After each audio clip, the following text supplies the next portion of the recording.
I don't think that this question is going to stop until somebody commits. But we've got Grant Bricks and we've got Brandon Baker, and Publix Eye Outdoors wants to know if Nebraska is still in the hunt. Oh, big time. Yes, absolutely.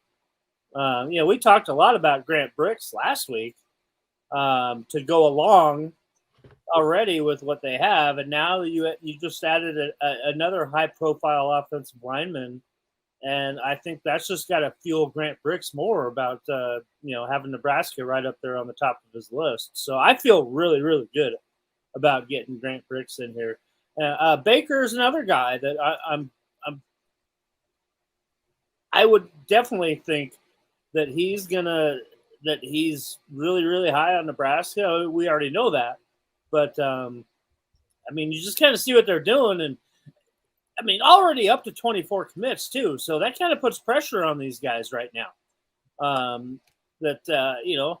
If you really really like Nebraska, you probably should pull the trigger sooner than later because this class is almost full.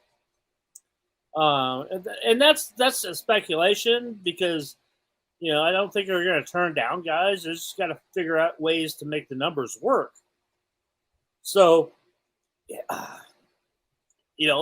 guys that are on the cusp right now that are still kind of holding on. It's probably time right now to make up your mind. So we'll see, but God, if you got both of those guys, think about that. A 5-star and 3 4-star offensive linemen in the same class would just be outstanding. So, we're going to see, and Nebraska's not dumb too. They're not going to say, "Hey, we're full. We'll find a way to take you and just get in here." So I just think the recruiting momentum has just picked up like crazy, since the start of June. And all these guys that have been here and spent time with the coaching staff and have seen what the University of Nebraska offers to them, it's a hard no. It's hard to say no for these kids. And you're throwing out the record, obviously, from the past. Since, right now, Matt Rule's 0-0 as a head coach at Nebraska. So, things can only get better from here. Yeah, and I definitely think that that's one of the advantages. It's not an advantage; it's a lack of a disadvantage. Is that they don't have to try to recruit with what the record has been, and Matt Rule can point to his record, his personal record, and say, "Look at what I did at Temple. Look at what I did at Baylor. I'm going to do the same at Nebraska," and you can be in the starting blocks as part of the foundation of what we're going to do here. And I think that there's part of that excites a certain type of player rather than jumping on board with a proven winner, being sold and being excited about being a foundational piece and being the start of something special, and being able to then later look back and say, "Hey, I was part of the resurgence. I was part of the glory coming back to Nebraska football." And it's funny because you've been saying this for years, really.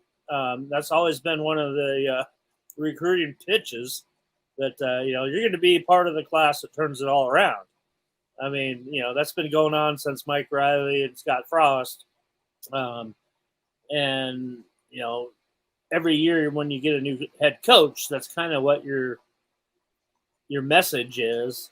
But this is the first time with Matt Rule that I think that the way he just draws respect from everybody, and that's just the way he treats people is just top notch and such a personable guy. He's not one of these guys that comes off as a used car salesman. He generally believes in his abilities and his system, and he recruits to his strengths. Obviously, if you look at the list of the 24 recruits in this year's class, how heavy it is in the state of Texas, where he's very, very well known. That speaks for itself right there, in my opinion, that, Texas has nothing to do with the Big Ten. And to go in there and to pull that many recruits out of the state of Texas to a Big Ten school is very, very telling about the influence that he has and his staff. I mean, they basically own that state of Texas. And, to have that kind of a presence down there, I think is going to be huge moving forward throughout the next few years. When are you heading down to Big Ten Media Days? Next Wednesday, day after our scheduled show on Tuesday. So, and you know what? After last week, I hadn't even looked at the airline stuff, and you'd asked me, if you can fly there direct. Obviously, now you can, because we are flying out of Omaha, a direct flight to Indianapolis. Nice. So, yeah, we should not have any hiccups this year. I don't know when they added that direct flight. It's on United, but I didn't know when they added that to Omaha. But thank God they did. Well, I will let you know, sir. But I put in for credentials a few days ago. The deadline was yesterday, and I've not heard back. So I have no idea whether I will get them or not. What's the guy's name? Shipman? Is that who you had to send it to? That's a good question. I filled out whatever was the form for credentials anyway, and I followed up with him today to see, because I thought I was supposed to hear back by now. It's a little bit longer than I remembered Indianapolis being on a drive. It's like 4.5 hours, but I'm not too crazy about that. But I thought, you know what the heck? Let's it's not that far away. I don't know. They're usually, as far as I can tell you, they're usually pretty prompt on sending you an email saying that you've been accepted. But we always send it out months in advance anyway. Yes. So, and I was even surprised that they were still taking credential requests. I don't know why they would not allow it. I mean, that doesn't make sense to me. So I don't know. Wait until tomorrow, then you're like a week away from it before you make a final judgment, I guess. But yeah, we shall see.